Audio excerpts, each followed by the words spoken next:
Good evening, guys. Welcome. Welcome to a surprise Monday training just inspired by a trend I'm seeing with my students, my clients, with those of you in the community.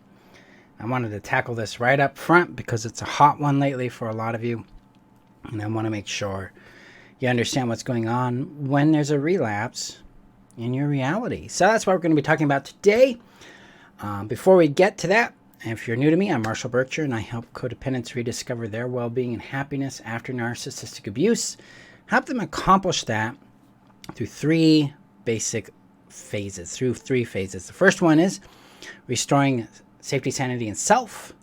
That is accomplished through a system I call the Heal Yourself strategy. Then coming to know, love, and love who you are, which is achieved through a system called the Know Yourself strategy. And then build happy, sustainable relationships in their worlds through the relationship strategies. That's what I do. Been doing this, almost 13 years. So before we get started, I need to share this out to the community. The community is your safe haven here on the internet, where you can find guidance, support, and tools that assist you in liberating from codependency and then maintaining that and building self-respect and happiness beyond that. The link is above on Facebook, and below on YouTube. If you're on YouTube, hit that subscribe button. I'm going to get that shared out to here right now because, well, I'm a little limited on time, and I want to make sure you guys get this information before I jump into class, because tonight we have the Heal Yourself strategy. We're actually talking about sobriety and relapse as part of that. So let me know in the comments if you've ever had a relapse where you went back to the person, right? You went back to them. You despite knowing everything you know about them, everything you have experienced, all the pain, all the cost, everything that's occurred there, you still went back. Let me know if you've been shamed for going back. Just let me know in the comments below. Let me know if you have been put down by a professional because you went back. Let me know what it feels like for you, because I know in my own relapses, I felt a lot of shame. I felt stupid. I felt hopeless. I felt confused. I felt flawed, deeply flawed. Like, I'm always going to be this way. I'll never be free. I'll never be happy. I'm always going to be going back. Maybe I really don't deserve it. Maybe I really am not worthy. Maybe I'm the real problem here. Relapses were some of the hardest aspects of my journey out of codependency, out of the trauma bond, out of love addiction, because they were the moments where I vilified myself the most. It's where I attacked myself the most. It's where I judged and condemned myself the most. I want you to understand, or I want you to know that you're not alone in that. That this is actually really common. That relapse is actually a normal part of growing out of codependency. It's a normal experience that comes with undoing the trauma bond. So what's the trauma bond? It is a psychochemical addiction to the other person. This is where we have an affinity, a love, an attraction, and an affection, a need for this other person, despite what they do to us. They harm us, we seek them for comfort from the harm they caused in us, for example. That's trauma bond in a real clear way. And this is happening in a chemical way to us. So we become seduced by the person's attention. This could be very intense for us, or it could just be, hey, I'm getting something I didn't have before, so this is better than nothing, so I want to keep this. And this connects us. This activates serotonin, oxytocin, dopamine in our brains, and it associates those chemicals. Our brain associates those chemical experiences with that person. So that person becomes an object that our brain seeks in order to feel those things. Much in the same way a child attaches to a parent to understand itself, to have safety, to have comfort, to have identity, to have shelter in its world. This is why it's so damn hard to leave. This is why we go back. We're hooked on them. Now, we get the adrenaline and cortisol in there when they start abusing us and discarding us. And this creates distress, this creates despair. And now we have what's called fear love with them. And we're scared of them, but we seek our comfort through them. That is technically the trauma bond. And it's a chemical experience. It's not just mental, it's physical. This is something that we're really chemically bonded to, and we have to break that bond. Now, this bond is broken over periods of time through re-exposure, which we would call relapse, as well as a strong emphasis on coming into contact with four specific elements of reality. Okay, reality element number one is the impact. What is this costing me? What is this doing to my world? What is this doing to me? What's happening here? Behaviors. What's the pattern of behavior going on? What's real here? Because up here in the fantasy, up here in euphoria and these oxytocin, dopamine, serotonin floods that we get, these big hits of these chemicals, we go into fantasy and we ignore everything that's really going on. We got to come back to reality. So we got to identify patterns of behavior, what the impact is, and what the results are in our world. That allows us to get in conscious contact with ourselves. So that's habit number one to breaking free of this. Habit number two, we got to go out there and we got to pop the fantasy by identifying reality and then acknowledging, legitimizing, and integrating that reality to us. Very essential. If we don't pop the fantasy and come back to reality, we're going to get stuck in the fantasy and lost all over again, which draws us back to them.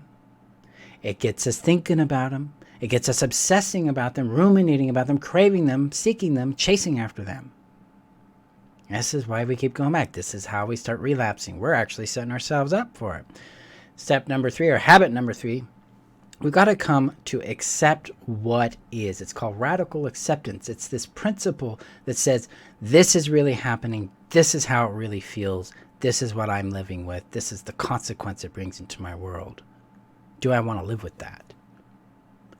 This is sobriety right here. This is getting us really in contact with what's happening. And this is painful, very painful, but it needs to be. The reason why is because if you're in a healthy relationship with someone healthy and you're showing up in healthy ways, that pain wouldn't necessarily be there. You're not going to be going through these kinds of swings. Instead, you're going to have a consistent, reliable, safe, fulfilling experience with this individual and within yourself. Okay? So that pain is a signal that there is dysfunction going on and that exiting is the necessary thing. The pain that arises when we do exit the relationship is our attachment distress, where we are attached to them and we're breaking that bond. This is the drop or the loss of dopamine, oxytocin, serotonin in our brains because we're going through a deficit of it, and this creates that pain. It creates that craving and that hunger for them. But this pain is what I call clean pain or healthy pain because it's the pain that results when we separate ourselves from unhealthy dynamics. We're able to come back to ourselves and connect with who we are and take care of ourselves here. It's critical for us to accomplish that. Hard work, though. But, brains don't like pain. Brains like pleasure. And so the brain's like, but if we just go back, the pain will stop. And maybe it'll even be better this time. Maybe they'll go back into the seduction phase. Maybe they'll be the person we think they are. Maybe it'll change. Maybe it'll be different this time. That's your fantasy talking. And that's why we have to come back to pain and go, wow, every time I choose this, this is the result. The impact is this pain I keep feeling. Do I want to deal with this? Or do I want to get through the withdrawal pain and come closer and closer to reality? Do I want to get more and more in contact with sobriety and with what is real for me? Because that's where we start building self-respect. It's where we start reclaiming ourselves from the addiction and going, I know if I choose this, it's going to hurt me. It's going to harm me. And that is enough. It doesn't matter. Anything else really fundamentally doesn't matter. We come to that point where we value our well-being and our happiness more than the pleasure, more than the euphoria. we're breaking free. Which leads us to habit number 4, and that is living our sovereignty, being anchored in our sovereignty. We've got to be able to identify our own space, our own person, our own feelings, wants, needs, and occupy those spaces in an anchor of love and intrinsic worth and value. This allows us to stay sober longer. It allows us to confront the fantasy and pop it. It allows us to use our power, which is our choice and our action, to create results we want to live with. Because we all deserve and are intrinsically, inherently worthy of loving relationships where we are seen, loved, and valued for who we are. Where we have secure attachment, where we have companionship and intimacy and support and play in ways that work for us and for them. But we don't get there without moving out of the codependent trauma bond love addiction phase that we're challenged here right now. And so when relapse happens, when we go back, all this is doing is telling us that we have a need that we're trying to meet a different way, and we're trying to adjust to this. So we go back because the brain is trying to adjust to a new reality. It's like, man, without this person, there's a lot of pain, but if I go back, there isn't. But then there's still more pain, and things aren't even what I hoped that they would be. And now I have to face this again. And we repeat this cycle over and over until we're like, this is reality. And I'm going to face the pain of change rather than the pain of staying the same and make that leap. That's why we go back. We're actually adapting to the change coming in our future. We're trying to work this out. We're trying to work out our fantasy to see what is real. We're trying to adapt to the lack of this person being in our world. And we're trying to adapt to the lack of them being the source of our value, our identity, our safety, our regulation. We're breaking free of those chemical bonds that we've been created in our brain because of the chaotic nature of the relationship through something called intermittent reinforcement. And you check that out in my other Getting Clarity trainings. But this is the key. We're adapting to moving on. And this is part of going back. Relapse is part of the healing process. So we don't have to be scared of it anymore. We don't have to shame or condemn ourselves on it anymore. Instead, we can respect it. We can acknowledge and go, yep, I went back. Here's what I learned. Here's what I'm going to do differently next time so I can meet my need in a way that's healthy for me. That's all. So there's accountability. We own our choice and our action because we are accountable to those things. But we don't condemn ourselves for it. Instead, we learn from it. And then we make better decisions, better choices, better actions next time. And this allows us to succeed. This allows us to accomplish that outcome of being free of the trauma bond, being free of the love addiction, being free of our need to be codependent. Because now we can get our needs met in ways that are healthy, ways that allow us to keep ourselves, ways that empower us in our well-being and our happiness. So if you want assistance with this, this is what the Heal Yourself strategy does. I help you restore your safety, your sanity, and yourself. And that's all about taking you through this process of coming into sobriety and then entering the space, being anchored in your sovereignty, regulating attachment distress, bringing peace to your body and mind, helping you meet your needs in healthy ways, helping you use your power in ways that empower and grow you, help you regulate your anxiety and your distress. All of that is taken care of in the Heal Yourself strategy. So we do that over a course of 22 trainings because you're not going to heal this in 6 weeks or 8 weeks or even in 22 weeks. Really, what I'm teaching you is a practice that helps you shape a new lifestyle so that you can move on in your life and build a life you enjoy and a life you love living because you know who you are, you love who you are, and you can live who you are.